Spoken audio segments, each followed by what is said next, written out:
ચાલો વિદ્યાર્થી મિત્રો, છઠ્ઠું વિધેય લઈએ છીએ, ચિહ્ન વિધેય. ચિહ્ન એટલે ઇંગ્લિશમાં સાઇન કહેવાય, SIGN, સાઇન, સાઇન ફંક્શન. વિધેય મેં લખી નાખ્યું છે અગાઉથી જ. F from R to R મતલબ પ્રદેશાર અને સહપ્રદેશાર. જો લખ્યું છે પ્રદેશાર અને સહપ્રદેશાર. F from R થી R લેવાનું છે એટલે પ્રદેશાર થશે, સહપ્રદેશાર થશે.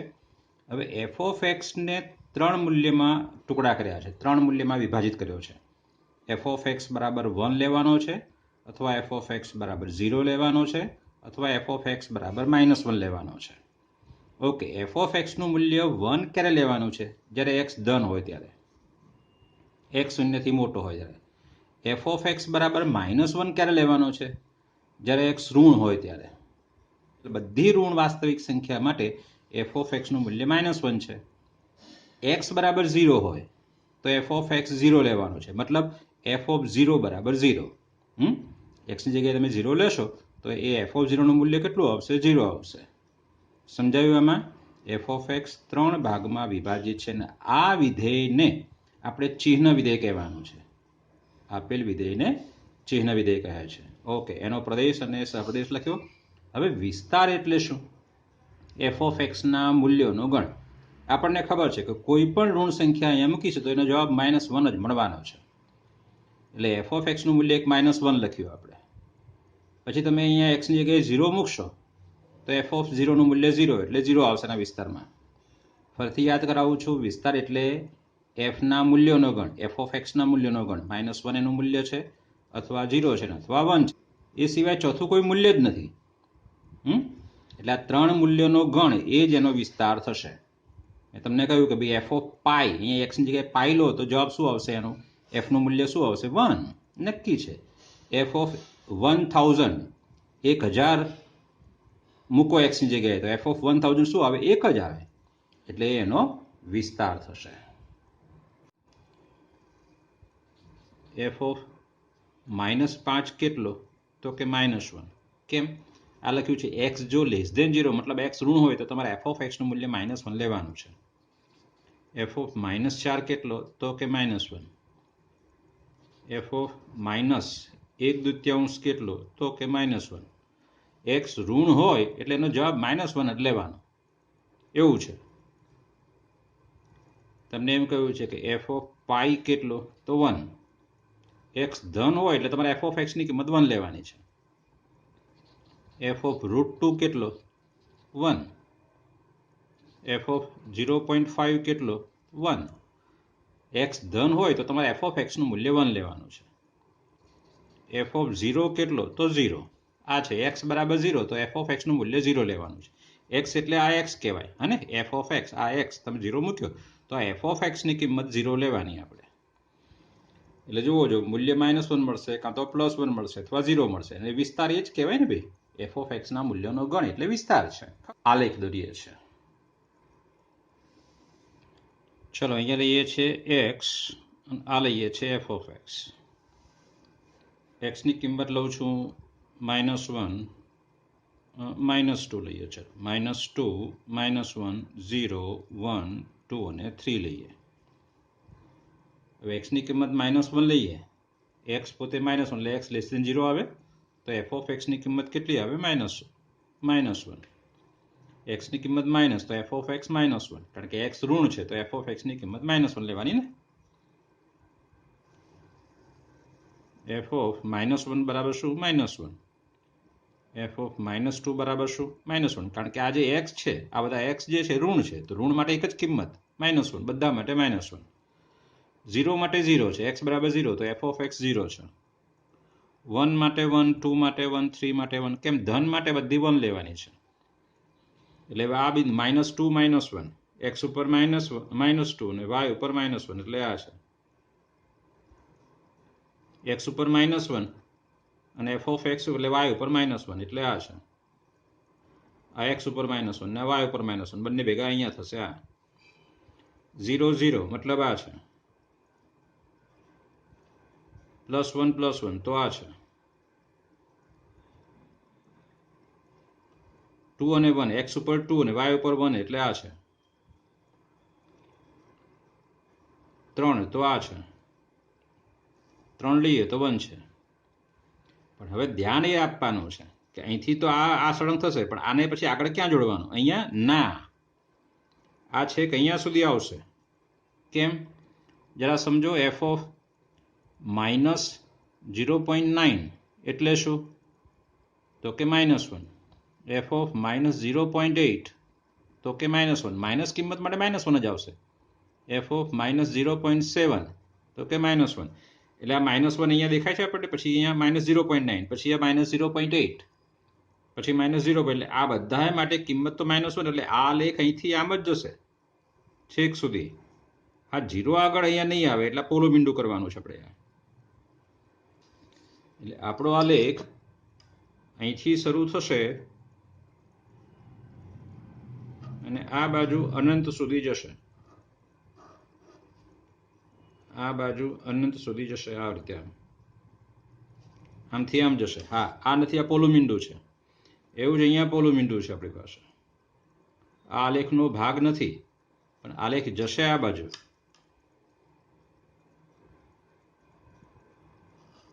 અનંત સુધી આ બાજુ, આ બાજુ.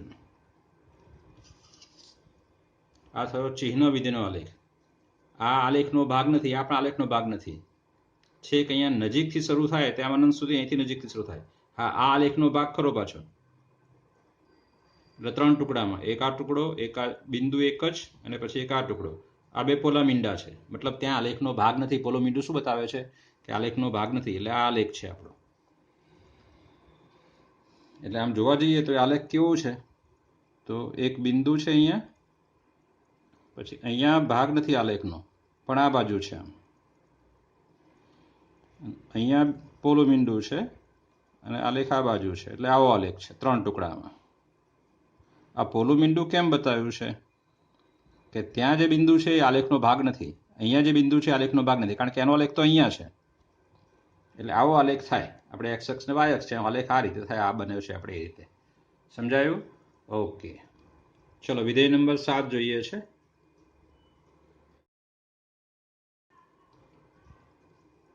મહત્તમ પૂર્ણાંક ભાગ વિધેય. મહત્તમ પૂર્ણાંક ભાગ વિધેય.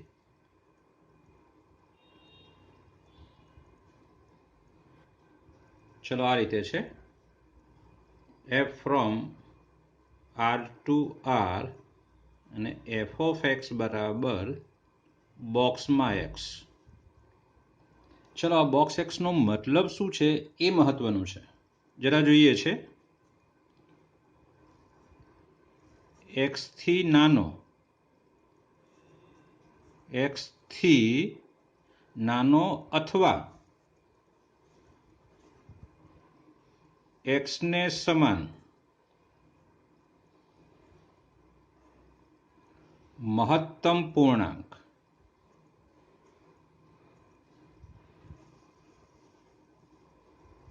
આ એનો મતલબ છે. એક્સથી નાનો હોવો જોઈએ અથવા એક્સને સમાન એવો મોટામાં મોટો પૂર્ણાંક. સમજીએ.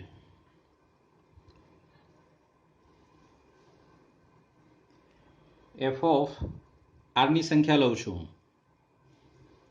√3. તો આના બરાબર શું?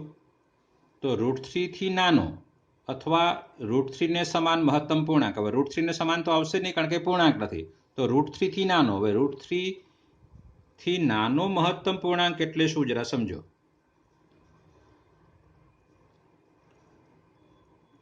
આ 1 છે, ધારો કે આ 2 છે, અને √3 કદાચ અહીંયા આવશે. √3 એટલે 1.7 લગભગ. તો √3 થી મોટો નહીં લેવાનો, √3 ને સમાન અથવા એનાથી નાનો મહત્તમ પૂર્ણાંક. તો કોણ આવશે જવાબમાં? 1. કારણ કે આ બાજુ જઈએ તો પછી કોણ આવશે? 0. આ બાજુ જઈએ તો આગળ જઈએ આપણે આ બાજુ તો શું આવશે? -1.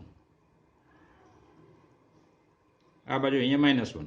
પણ √3 થી નાનો પણ મહત્તમ પૂર્ણાંક, તો સૌથી મોટો તો કોણ આવશે? 1 આવશે. આનો જવાબ 1.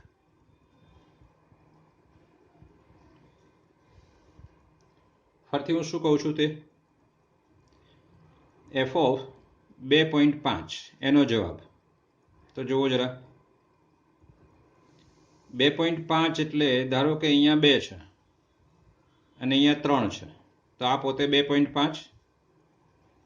તો 2. આ વ્યાખ્યા શું કહે છે કે 2.5 થી નાનો અથવા એને સમાન મહત્તમ પૂર્ણાંક. 2.5 ને સમાન તો આવશે નહીં, કારણ કે પૂર્ણાંક નહીં. તો પછી એનાથી નાના પૂર્ણાંકમાં 2 આવશે, 1 આવશે, 0 આવશે. આ બધા ઘણા બધા પૂર્ણાંક, પણ એમાં સૌથી મોટો એટલે કોણ? જવાબ 2 આવશે. આનો જવાબ 2 આ વિધેય માટે. સમજાય છે? f(3.9) હોય તો બોક્સમાં 3.9 એટલે જવાબ શું આવશે? 3. કારણ કે 3.9 ક્યાં આવશે? તો 3 અને 4 ની વચ્ચે, એટલે અહીંયા આ 3.9 છે આપણી પાસે. તો એનાથી નાનો લેવાનો એટલે કોણ જવાબ આવે? 3. f(3.999) તો આનો જવાબ પણ શું આવશે? 3. કારણ કે આનાથી નાની સંખ્યા લેવાની, મહત્તમ પૂર્ણાંક, મોટામાં મોટો. એનાથી નાનો મહત્તમ, મોટામાં મોટો પૂર્ણાંક, એનો જવાબ. હવે જરા ધ્યાન આપજો. f(-3.5) છે, તો આના બરાબર શું આવે તે? તો સંખ્યા રેખા. ચલો, -3.5 એટલે -4 અને -3 ની વચ્ચે સંખ્યા રેખા સાચી લખજો, પાછા ખોટી ના લખતા. અહીંયા આવે -3.5, આ 3.5, -3.5 છે. તો એનાથી નાનો એટલે કોણ? -4. એટલે અહીંયા જવાબ -4 આવશે. આ મહત્વનું છે, સમજો જરા. આમાંની અંદર આ -4 આપણી પાસે. 3.5 હોય તો 3 આવે. f(3.5) હોત, ધારો કે આ 3 છે અને આ 4 છે, અને અહીંયા 3.5, તો 3.5 એનો બોક્સ શું થાય? તો તમે કહેશો કે f(3.5) એટલે બરાબર 3 આવશે.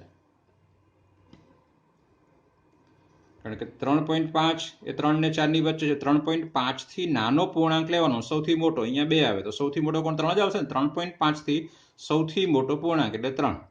પણ -3.5 માં -4 આવશે, એ બોલાય નહીં ખાસ. કારણ કે -3.5 થી નાનો કોણ? -4, -5, -6 એ બધા. એમાં સૌથી મોટો -4, એટલે આનો જવાબ -4 આવશે. f(-1/2) તો એના માટે શું કરશું? તો -1/2 કોની વચ્ચે છે એ મહત્વનું છે. તો અહીંયા 0 અને અહીંયા -1 એની વચ્ચે છે. અહીંયા આ છે -1/2. હવે -1/2 થી નાનો પૂર્ણાંક એટલે -1, એટલે આનો જવાબ -1 છે. બરાબર? ઓકે.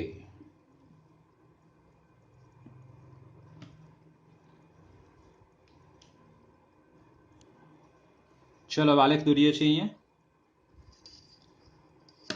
જો એક વસ્તુ પહેલા હું તમને સમજાવી દઉં. અહીંયા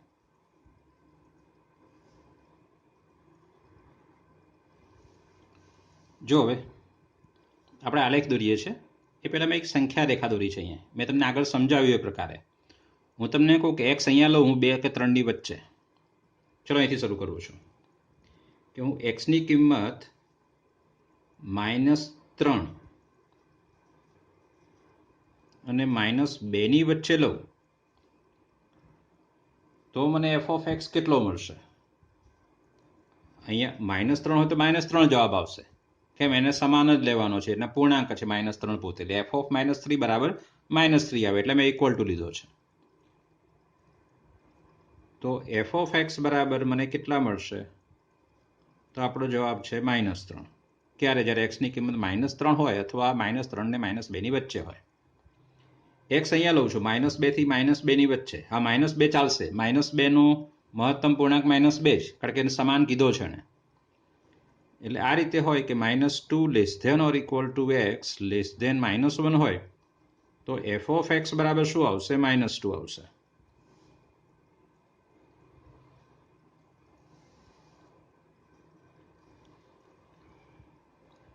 x ની કિંમત તમે -1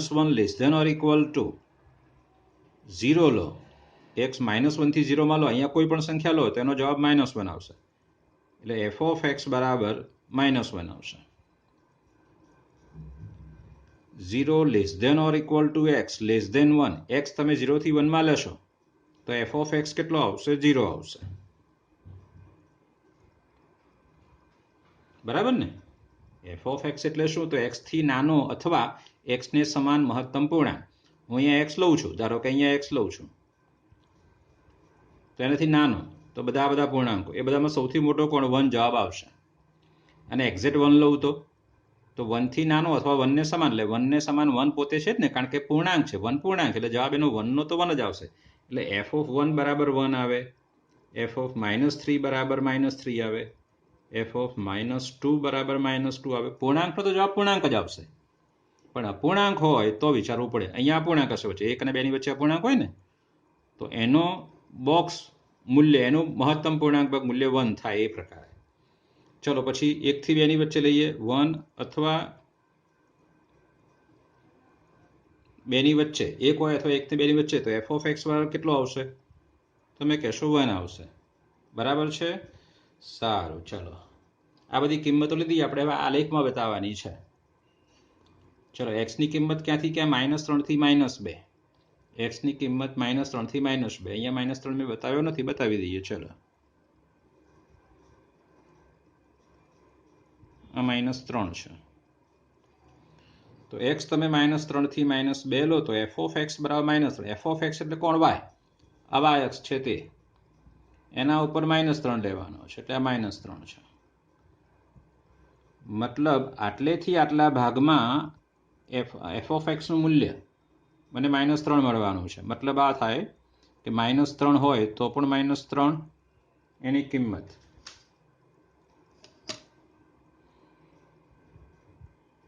એક્સ બરાબર -3, તો એફ ઓફ એક્સ કેટલો થાય? -3 થાય, એટલે અહીંયા આવશે.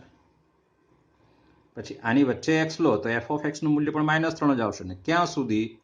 -2 નથી લેવાનો આપણે, એટલે ત્યાં પોલું મીંડું કરવાનું છે. મતલબ આની કિંમત, મતલબ આનો આલેખ આટલો આવશે. અમે કોનો આલેખ બનાવ્યો? -3 થી એક્સની કિંમત -3 થી -2 માં લો ત્યારે એફ ઓફ એક્સ -3 જ છે. -3 લેશો ત્યારે પણ -3, પછી -2.9 લેશો અહીંયા ત્યારે પણ એનું મૂલ્ય -3, -2.8 લો ત્યારે પણ એનું મૂલ્ય -3, -2.7 લો ત્યારે પણ મૂલ્ય -3 જ આવશે. એક્સની કિંમત -3 હોય તો પણ એફ ઓફ એક્સ -3, અને -3 અને -2 ની વચ્ચે હોય તો પણ એફ ઓફ એક્સ કેટલો લેવાનો? -3. ચલો હવે એક્સની કિંમત -2 થી -1 ની વચ્ચે, એક્સ આ એક્સ છે આપણો, એની કિંમત તમારે લેવાની -2 થી -1, તો તમને એફ ઓફ એક્સ કેટલો મળશે? -2.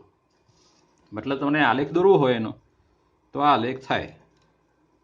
આ -1 છે અને -2 છે, એટલે -2 આગળ નક્કર મીંડું આવશે, પણ -1 આગળ પોલું મીંડું આવશે, કારણ કે એ આલેખનો ભાગ નથી. આ રીતે.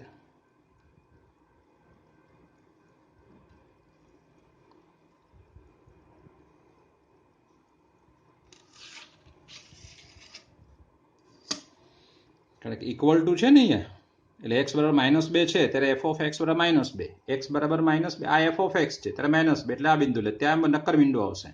પછી એક્સની કિંમત થોડી ઘટશે, પણ એફ ઓફ એક્સ તો શું આવશે? -2, એટલે આ બિંદુ આવશે. પછી આ બિંદુ, પછી આ બિંદુ. આલેખ અહીંયા રચાશે, કારણ કે એક્સ અને એફ એક્સ જ્યાં ભેગા થાય ત્યાં બધા બિંદુ રચાય ને ભાઈ. એક્સ અને એફ એક્સ જ્યાં ભેગા થાય એટલે આલેખ અહીંયા રચાશે. પણ હા, -1 માટે -2 નથી, કારણ કે એક્સની કિંમત આમાં -1 છે જ નહીં. -1 તો જુઓ અહીંયા છે, એક્સ બરાબર -1 હોય ત્યારે એફ ઓફ એક્સ બરાબર -1 છે, એટલે એક્સ બરાબર -1 ત્યારે એફ ઓફ એક્સ બરાબર -1, એટલે આ રચાય અહીંયા બિંદુ. પણ એક્સની કિંમત -1 થી ઓછી હોય ત્યારે પણ એફ ઓફ એક્સ -1 છે, એટલે બાજુમાં બિંદુ, આગળ આગળ એમ કરતો અહીંયા આલેખ શરૂ થાય ફરતી પાછો, અને આટલા સુધી આવે. હા, પણ શૂન્ય એનો આલેખનો, આ ભાગ એનો આલેખનો નથી, એ પ્રકારે. એટલે આપણે એફ ઓફ એક્સ -1 નો આલેખ દોરાવ્યો હોય. ચલો એફ ઓફ એક્સ બરાબર 0. આ એફ ઓફ એક્સ છે, ઊભી રેખા એટલે ઊભો અક્ષ, વાય અક્ષ એટલે f of x. F of X બરાબર 0, એટલે અહીંયા 0 છે. અહીંયા એફ ઓફ એક્સ કેટલો? 0. અહીંયા એફ ઓફ એક્સ કેટલો? 0. હું એફ ઓફ એક્સ બોલું છું, એક્સ નથી બોલતો. અહીંયા એફ ઓફ એક્સ કેટલો? 0. અહીંયા F of x 0, F of x 0, F of x 0. X અક્ષ ઉપર વાય 0 હોય હંમેશા, એફ ઓફ એક્સ 0 હોય. ઓકે, ફરીથી હવે એફ ઓફ એક્સ 0 મારે કેટલા ભાગમાં લેવાનો છે? 0 થી 1 માં જ. એટલે આ એક્સ 0 થી 1 માં છે ત્યાં મારે એફ ઓફ એક્સ 0 લેવાનો છે, એટલે આ જે છે હા, આ નહીં આવે, આ એનો આલેખ થયો આટલેથી આટલો.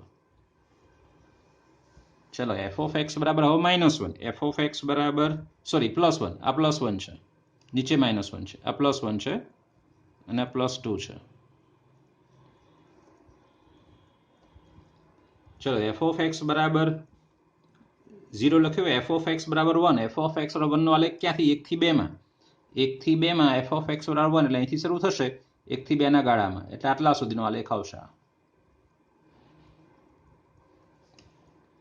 ચલો અહીંયા આગળ વિચારીએ તો 1 થી 2, હવે 2 less than or equal to x less than 3, 2 થી 3 ના ગાળામાં એફ ઓફ એક્સ નું મૂલ્ય 2 આવશે, ખબર પડે છે આપણને. તો એનો આલેખ અહીંયા આવશે, અહીંથી શરૂ થશે આપણો અને 3 સુધી, 3 લેવાનો નથી, એ ઉપર આવશે અને આ પ્રકાર આલેખ આ બાજુ આલેખ આવશે એનો. આ એનો આલેખ છે, ખૂબ જ મહત્વનો આલેખ છે, 12થમાં પણ ઉપયોગી છે એટલો જ આપણને ઘણા ચેપ્ટરોમાં. ચાલો મિત્રો, દાખલા નંબર 2 જોઈએ છે. નીચેના વાસ્તવિક વિધેયના પ્રદેશ અને વિસ્તાર શોધો. પ્રદેશ અને વિસ્તાર શોધવાનો છે. પ્રદેશ એટલે એક્સના મૂલ્યનો ગણ અને વિસ્તાર એટલે એફ એક્સના મૂલ્યનો ગણ. ફરતી બોલો જો, પ્રદેશ એટલે એક્સના મૂલ્યનો ગણ અને વિસ્તાર એટલે એફ ઓફ એક્સના મૂલ્યનો ગણ. બરાબર છે. હવે પ્રદેશ શોધવા માટે તમે અહીંયા એક્સ શું લઈ શકો એ મહત્વનું છે. આપણને આ સૂત્ર આપ્યું છે, એમાં તમે એક્સ શું લઈ શકો? એક્સ અહીંયા શું મૂકી શકો? ધન સંખ્યા મૂકી શકો? હા, તો એનો માનાંક મળે છે, કોઈ પણ ધન સંખ્યા મૂકો. ઋણ સંખ્યા મૂકી શકો? હા, એનો પણ માનાંક મળે છે, ઋણ સંખ્યાનો. શૂન્ય મૂકો તો એનો માનાંક મળે? હા, મળે. મતલબ આ જે વિધેય છે એ પ્રત્યેક વાસ્તવિક સંખ્યા, કોઈ પણ વાસ્તવિક સંખ્યા માટે વ્યાખ્યાયિત છે. મતલબ એક્સની જગ્યાએ તમે કોઈ પણ વાસ્તવિક સંખ્યા લઈ શકો છો. બસ એ જ તો છે. પ્રદેશ એટલે શું? તમે એક્સ અહીંયા શું લઈ શકો છો? બસ એ એક્સનો ગણ એટલે પ્રદેશ. તો અહીંયા એક્સ તમે કોઈ પણ લખી શકો છો. અને આપણને એ પણ ખબર છે કે ભાઈ માનાંકમાં એક્સનું સૂત્ર શું હતું તે? તો અહીં માનાંકમાં એક્સ બરાબર, જરા યાદ કરીએ, એક્સ ક્યારે? જ્યારે x greater than or two 0 હોય ત્યારે, અને -x ક્યારે? એક્સ લેસ ધેન 0 હોય ત્યારે. મતલબ શું થયો આનો? કે ભાઈ માનાંકમાં એક્સ એટલે કે માટે માનાંકમાં એક્સ એ પ્રત્યેક વાસ્તવિક સંખ્યા માટે વ્યાખ્યાયિત છે. તમારે વ્યાખ્યાયિત આખો શબ્દ લખવાનો. અને ધેરફોર માઇનસ માનાંકમાં એક્સ એ પણ શું થશે? પ્રત્યેક વાસ્તવિક સંખ્યા માટે વ્યાખ્યાયિત. એટલે માટે એફ નો પ્રદેશ કેપિટલ આર છે. પ્રત્યેક વાસ્તવિક સંખ્યા શેમાં આવે? આરમાં આવે ને. ચલો હવે એફ ઓફ એક્સ ની વાત કરવાની છે આપણે. હવે માનાંકમાં એક્સ ખબર છે કે greater than or equal two 0 થાય. માનાંકની કિંમત હંમેશા 0 અથવા 0 કરતા મોટી જ થાય. અને ધેરફોર માઇનસ માનાંકમાં એક્સ શું થાય? તો less than or equal two 0. જ્યારે અસમતા હોય અને તમે માઇનસ વડે ગુણો એટલે અસમતા ઉલટાઈ જાય હંમેશા. સમતા તો એની જ રહે, ઇક્વલ ટુ તો એની જ રહે આપણી પાસે. પણ માઇનસ માનાંકમાં એક્સ એટલે શું? F of x. એટલે f of x less than or equal two 0. ફરીથી એક્સના મૂલ્યનો ગણ એટલે પ્રદેશ અને એફ ઓફ એક્સના મૂલ્યનો ગણ એટલે વિસ્તાર. જો એફ ઓફ એક્સના મૂલ્યો કેવા મળશે? 0 અને 0 થી નાના. તો તમે અહીંયા લખી શકશો કે માટે એફનો વિસ્તાર બરાબર માઇનસ અનંત થી 0, પણ ત્યાં સમૃદ્ધ આવશે કારણ કે ઇક્વલ ટુ છે ને એમાં. એફ ઓફ એક્સનું મૂલ્ય કેવું છે? 0 અથવા 0 થી નાનું, એટલે આનો વિસ્તાર છે અને એનો પ્રદેશ છે. તમે આમ પણ લખી શકો અહીંયા,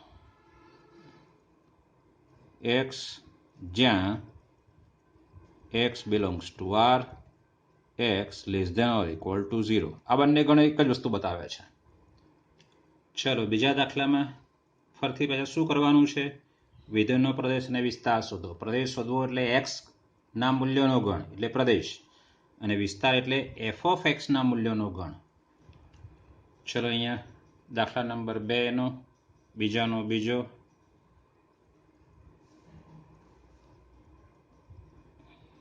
અહીં એફ ઓફ એક્સ બરાબર √9 - x² છે કે વર્ગમૂળની અંદર હંમેશા શૂન્ય અથવા ધન સંખ્યા જ લેવાય, એ સિવાય બીજી કોઈ સંખ્યા લઈ શકાય, કારણ કે ઋણ સંખ્યાનું વર્ગમૂળ શક્ય નથી. એટલે આ 9 - x² એ શું બનવો જોઈએ? કાં તો શૂન્ય બનવો જોઈએ અથવા ધન બનવો જોઈએ. એટલે therefore આ 9 - x² છે એ શૂન્ય અથવા શૂન્ય કરતાં મોટો જ હોય તો જ આ વ્યાખ્યાયિત થાય, નહીં તો શક્ય નથી. તો therefore 9 > x². ફરીથી લખું છું એનું જ, પણ ઉલટું લખું છું. x² <= 9. હવે x² નું મૂલ્ય 9 કે 9થી નાનું ક્યારે થાય? x કેવો હોય તો એનો વર્ગ 9 કે 9થી નાનો થાય? યાદ કરો જરા. આપણે એક દાખલામાં આગળ જોઈ ગયા છે ગણમાં, -3 <= x <= 3 આવે. અહીંયા જો x ની કિંમત -3 હોય કે +3 હોય કે એની વચ્ચેની હોય તો હંમેશા x² <= 9 થાય. ઓકે, આપણે શું શોધી રહ્યા છીએ? પ્રદેશ. પ્રદેશ એટલે શું? એક્સના મૂલ્યોનો ગણ. મળી ગયો જોવો બરાબર. એટલે આમ f નો પ્રદેશ બરાબર સંવૃત અંતરાલમાં -3 થી 3 છે. ચલો વિસ્તાર કેવી શોધું છું એ મહત્વનું છે. બરાબર સમજો દાખલાને. હવે આપણને આ ખબર પડી કે -3 <= x <= 3 છે. એમાંથી હું હવે f ઓફ x શોધીશ. છોકરાઓ, x થી શરૂ કરીશ અને f ઓફ x શોધીશ. ઓકે, f ઓફ x શોધવું એટલે શું? આ શોધવું √9 - x². એટલે પહેલાં મારે x² બનાવવાનો.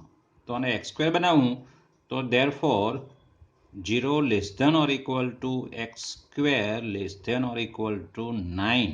આ લખવી બરાબર મહત્વનું છે મારા માટે. અહીંયા 0 નહોતો આપણે લખ્યો, જ્યારે અહીંયા લખવો પડશે, કારણ કે તમે x નો વર્ગ અહીંયા તો લખવાની જરૂર નહોતી, કારણ કે એ પ્રકારે આવતા આપણે x² ની કિંમત 9 કે 9થી નાની. બરાબર. તો 9 કે 9થી નાની એટલે ક્યાં સુધી આવે? 0 સુધી આવે. વર્ગ કોઈ દિવસ ઋણ હોઈ શકે નહીં. આ વર્ગ છે ને, x નો વર્ગ, એ કોઈ દિવસ ઋણ હોઈ શકે નહીં. હવે હું શું કરી રહ્યો છું? ઉલટા ક્રમમાં જઉં છું. તો મારે અહીંયા બતાવવું જ પડે કે આ 0 કે 0 x² જે છે એ 0 કે 0 કરતાં મોટો હશે.